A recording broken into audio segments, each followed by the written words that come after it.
Olá, tudo bem? Então, continuando aqui o nosso estudo sobre as respostas do réu, nesse segundo vídeo nós vamos analisar o primeiro e mais comum tipo de resposta, que é a contestação. É na contestação que, em essência, o réu vai exercer o seu direito de defesa. E o professor Fred Didier ensina que a contestação está para o réu como a petição inicial está para o autor. Trata-se do instrumento da exceção exercida, quer dizer, o exercício do direito de defesa, assim como a petição inicial é o instrumento da demanda, ação exercida. É pela contestação que o réu apresenta a sua defesa. E quando a gente fala em contestação, a primeira regra que aparece diz respeito à regra da concentração de defesa. E aí a doutrina vai dizer, olha, a contestação tem caráter preclusivo. É na contestação que o réu deve exercer de forma completa o seu direito de defesa e alegar todas as matérias que ele tenha para alegar.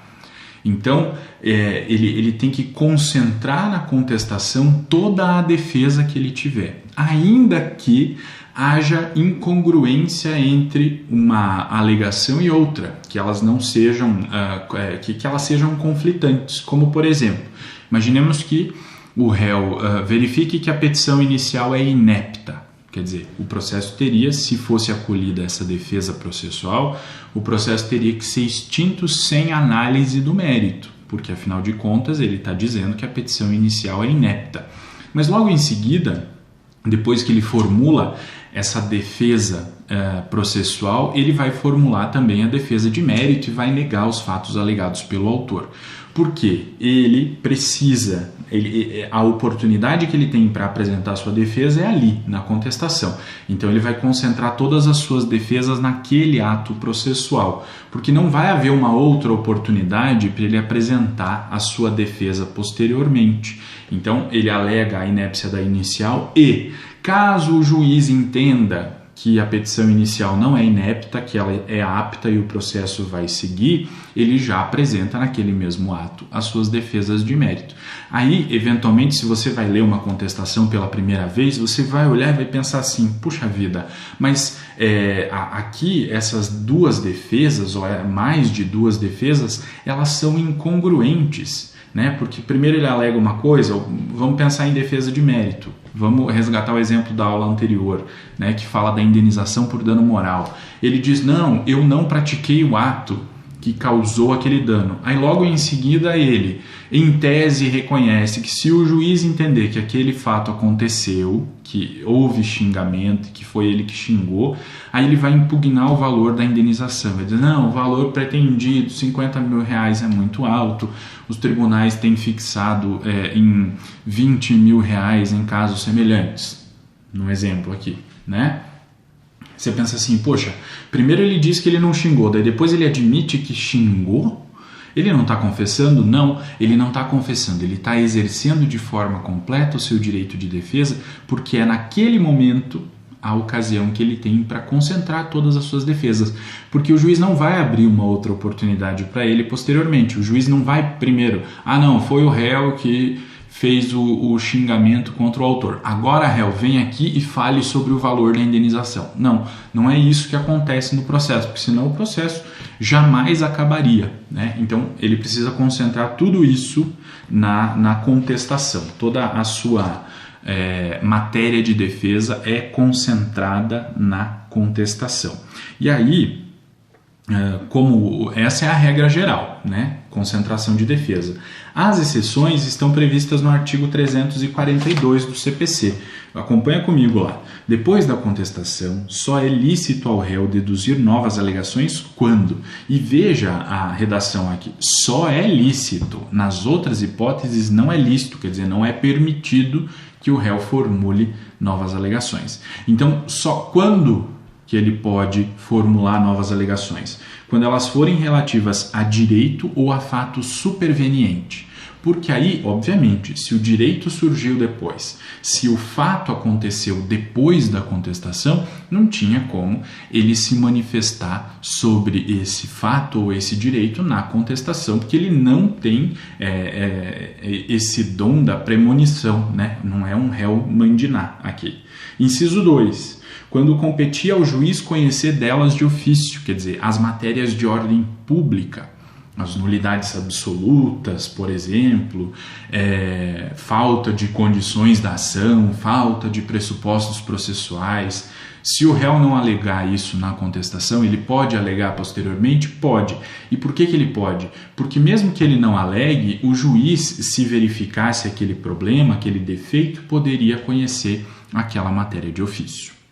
E 3, por expressa autorização legal, puderem ser formuladas em qualquer tempo e grau de jurisdição, que é basicamente um complemento ao inciso 2, né? Então, se eu posso alegar qualquer tempo e grau de jurisdição, geralmente são aquelas mesmas matérias que o juiz pode conhecer de ofício. Aí nós temos exceção a essa regra da concentração de defesa. Então, fora dessas exceções, tudo eu tenho que alegar na contestação sob pena de precluir o meu direito de fazer aquela alegação. E o que é precluir o direito? É perder o direito de praticar aquele ato processual, perder o direito de apresentar aquele argumento de defesa. Ok? Outra regra que diz respeito à contestação é a da eventualidade, e é uma decorrência dessa regra da concentração de defesa. A previsão é do artigo 336. Incumbe ao réu alegar na contestação toda a matéria de defesa, expondo as razões de fato e de direito com que impugna o pedido do autor e especificando as provas que pretende produzir. Então, quando a gente fala em concentração de defesa, a gente está falando também em eventualidade. Eventualidade por quê? Porque o evento processual que o réu tem para praticar ou para exercer o seu direito de defesa é na contestação. Então, neste evento, incumbe ao réu alegar toda a matéria de defesa que ele tiver, sob pena de preclusão. E, além disso, ele precisa especificar as provas que ele pretende produzir. Assim como o autor tem que especificar as provas lá na petição inicial, o réu também tem a incumbência de especificar as suas provas que, eventualmente, ele queira produzir na sua contestação. Ok? Então, essas duas regras são muito importantes, a gente não pode esquecer. Tá? Sobre a forma da contestação. Em regra, assim como na petição inicial, a contestação deve ser apresentada de forma escrita. Né? Essa é a regra do procedimento comum aqui que a gente está vendo, né? E é a regra do processo civil. A exceção, por exemplo, o artigo 30 da Lei 9.099 de 1995, que estabelece o procedimento dos juizados especiais, ela traz a exceção possibilitando a apresentação de contestação oral na audiência, assim como ela excepciona a regra da petição. Ela diz que a petição inicial pode ser apresentada de forma oral perante a Secretaria do Juízo. Ela permite também a contestação oral em audiência. Agora, no procedimento comum, que é o que a gente está estudando aqui, não há essa exceção. A regra é a que vale. A contestação deve ser apresentada de forma escrita, até porque ela é apresentada fora do ambiente da audiência, né? Tem audiência de mediação ou de conciliação, se não teve acordo, vai abrir o prazo para apresentação da contestação. E é exatamente sobre isso que nós vamos falar agora. O prazo. O artigo 335 trata do prazo de contestação e estabelece 15 dias. E aí o termo inicial, né, vai depender da situação de cada processo. Então, o inciso 1, o termo inicial, será a data da audiência de conciliação ou de mediação ou da última sessão, né, se houver várias sessões de conciliação ou mediação, quando qualquer parte não comparecer ou comparecendo não houver autocomposição. Aí é o termo inicial, o dia da audiência. Então, dia da audiência eu já conto Não. Termo inicial, aí nós temos que lembrar as regras de contagem de prazo no processo civil. Eu excluo o dia do começo. Excluir o dia do começo significa o dia da audiência é o dia 0. o primeiro dia útil subsequente ao dia da audiência é o dia 1 dessa contagem de 15 dias do meu prazo aqui, ok? 2. Do protocolo do pedido de cancelamento da audiência de mediação ou de conciliação apresentado pelo réu quando ocorrer a hipótese do artigo 334, parágrafo 4º, inciso 1. Quer dizer, o autor na petição inicial disse: não quero audiência de mediação ou de conciliação. O réu recebeu a citação, olhou a petição inicial e pensou: se ele não quer, eu também não quero. Então o advogado do réu, o advogado do réu protocola um pedido de cancelamento da audiência dizendo: olha, nós também não queremos. Nesse caso, a audiência não vai ser realizada. O prazo de contestação, então, vai ser contado a partir disso. O dia em que o pedido de cancelamento pelo réu foi protocolado é o termo inicial da contagem do prazo, quer dizer, é o dia 0. E aí o primeiro dia útil subsequente é o dia 1 nessa contagem de 15 dias. E o inciso 3 é prevista no artigo 231, de acordo com o modo como foi feita a citação nos demais casos. Aqui é para aquelas hipóteses em que já não ia ser realizada a audiência de mediação ou de conciliação e a citação se deu já com o comando para que o réu apresentasse a sua contestação. E aí vai depender do tipo de citação que foi feita e você precisa resgatar lá os seus estudos sobre o artigo 231 para verificar aqui como que se dá a contagem de prazo. Não podemos esquecer, quando a gente fala em contagem de prazo, das regras especiais de prazo dobrado, né? Que você também já deve ter estudado lá quando estudou a primeira fase de processo civil.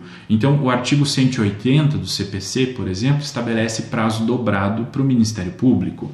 Quando se tratar de ente público, de fazenda pública em juízo e ela for ré, ela também vai ter prazo em dobro para apresentar contestação nos termos do artigo 183. O réu com defensor público também vai contar com prazo em dobro, conforme a previsão do artigo 186 do CPC. E mais, se tiver litisconsórcio passivo, com advogados diferentes, de escritórios diferentes e o processo tramitar em autos físicos, também vai haver dobra do prazo nos termos do artigo 229. Mas a regra geral é então que o prazo seja de 15 dias. Feito? Indo além, vamos tratar sobre o conteúdo da contestação. E aí, como nós vimos na aula passada, a contestação é o exercício do direito de defesa e o réu pode apresentar dois grandes tipos de defesa, as defesas processuais e as defesas de mérito. Quando tratar de defesas processuais, as chamadas preliminares, é porque o réu está alegando algum defeito no processo e, resgatando isso, essas defesas podem ser de natureza dilatória, quer dizer, elas vão atrasar o andamento do feito até que o vício seja corrigido, mas não vão levar à sua extinção.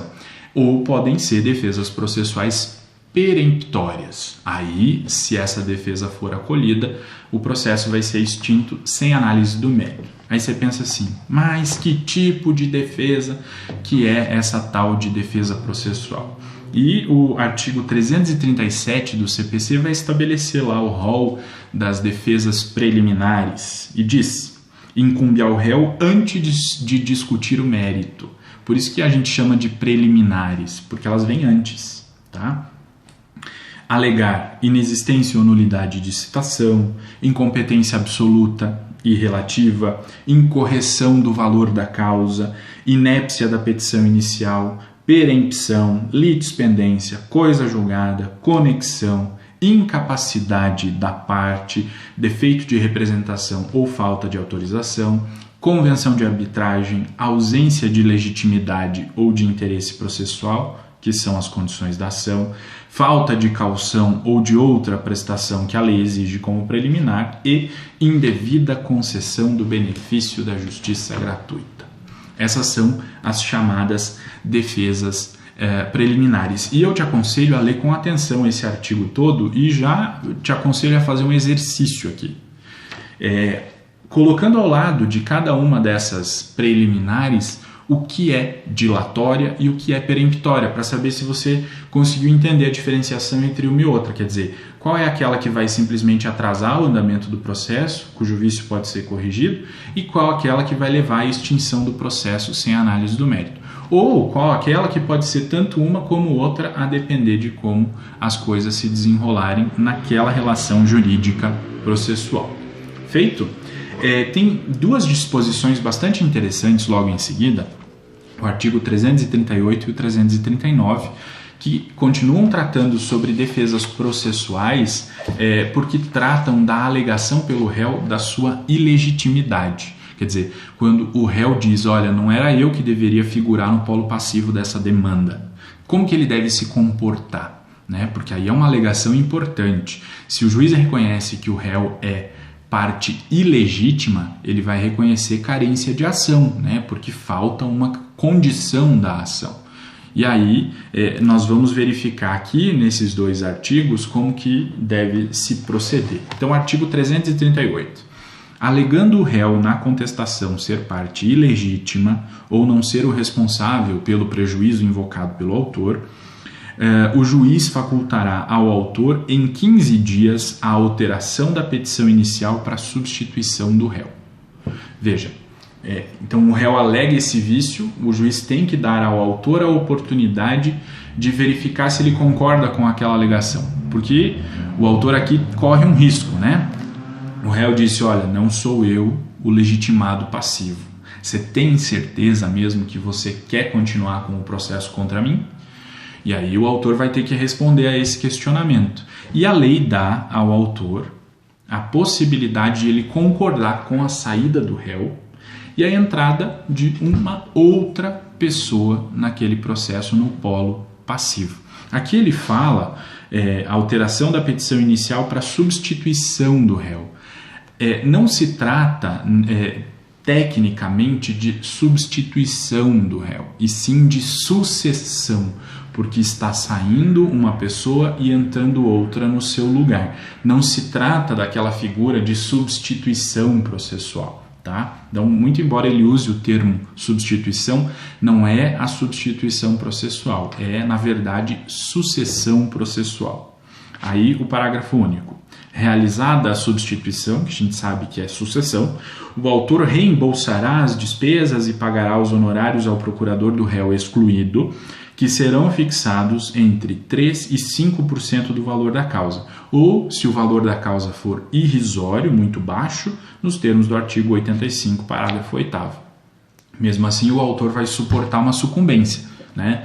Porque o réu, para apresentar a sua contestação, teve que contratar advogado, teve que ir na audiência, ou seja, ele teve um problema ali, né? E aí o juiz vai fixar honorários advocatícios de sucumbência em favor do advogado do réu que saiu do processo, tá? Mas ainda assim, o valor dos honorários vai ser um patamar menor, justamente para estimular o autor, falar, ó, o cara está alegando ilegitimidade, você tem certeza que você quer continuar o processo contra ele?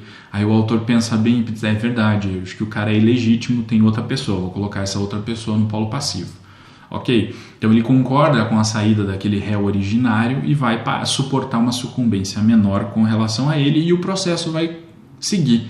Né? Aqui a gente vê a influência muito forte da primazia do mérito, lá do artigo 4º, quer dizer, tem um defeito e é um defeito grave, só que eu não vou extinguir o processo sem análise do mérito. Eu vou extinguir com relação àquele réu que saiu, mas vou possibilitar o aproveitamento daqueles atos e chamar um novo réu. Aí vai ter audiência de novo, o réu vai ter a oportunidade de apresentar a sua contestação também. O artigo 339. Aqui ele traz um ônus para o réu, né? Quando alegar a sua ilegitimidade, incumbe ao réu indicar o sujeito passivo da relação jurídica discutida sempre que tiver conhecimento. Isso aqui é importante. Por dever de boa-fé, né? O réu, quando alega a sua ilegitimidade, se ele sabe quem é o real legitimado, quem é que deveria estar lá no polo passivo, não basta que ele simplesmente alegue a sua ilegitimidade, ele tem que alegar a sua ilegitimidade e já indicar quem é o real legitimado. Se ele tiver conhecimento, obviamente, né? Porque se ele tem conhecimento e ele não indica o real legitimado, ele vai arcar com as despesas processuais e indenizar o autor pelos prejuízos decorrentes da falta de indicação. Essa é a previsão aqui do artigo 339. Aí as consequências disso, né? Então, veja, o artigo 338 ele traz uma previsão genérica. Você pode alegar a sua ilegitimidade passiva e aí o autor vai decidir se ele quer te excluir do processo ou não. Já o artigo 339 é mais específico. Ele fala o seguinte, olha, se você vai alegar a sua ilegitimidade passiva e tem conhecimento de quem é o real legitimado, você deve informar isso no processo, a fim de que, então, abra-se para o autor essas oportunidades aqui. Parágrafo 1º.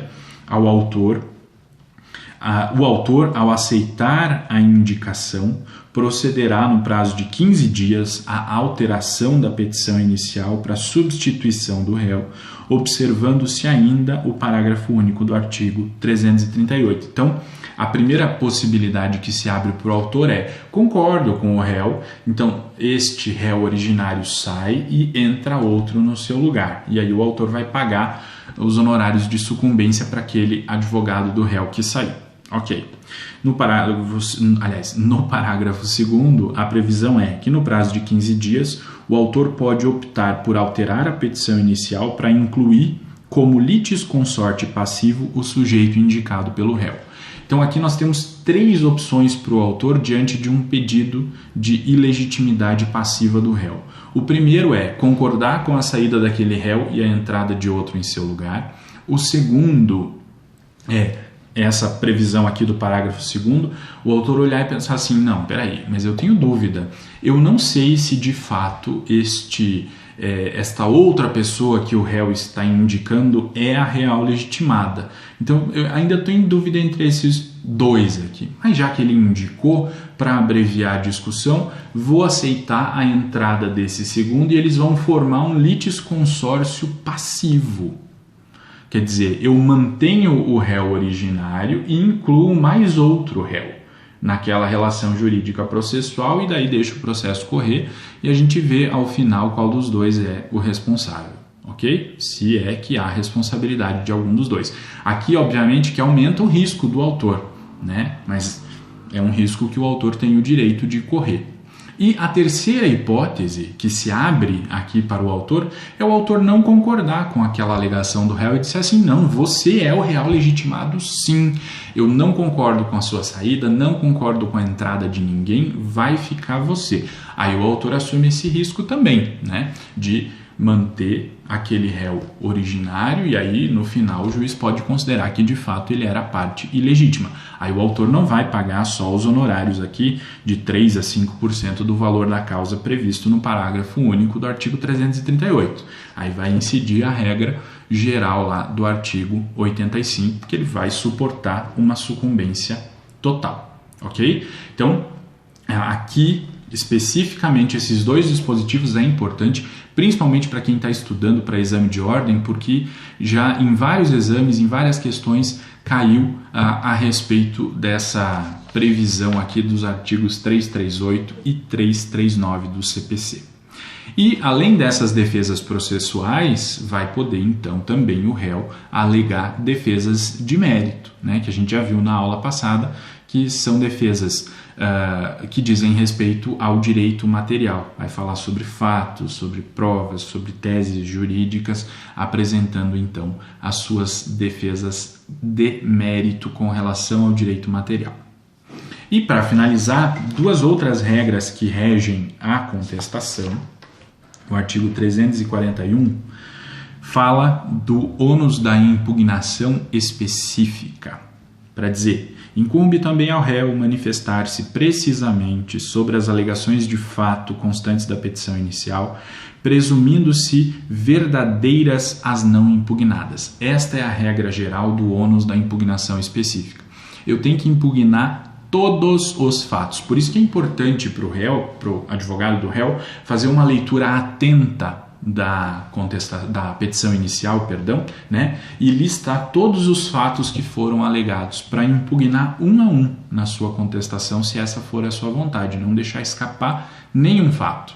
Por quê? Porque se ele deixa escapar um fato e não se manifesta sobre aquele fato, vai considerar aquele fato verdadeiro, confissão ficta.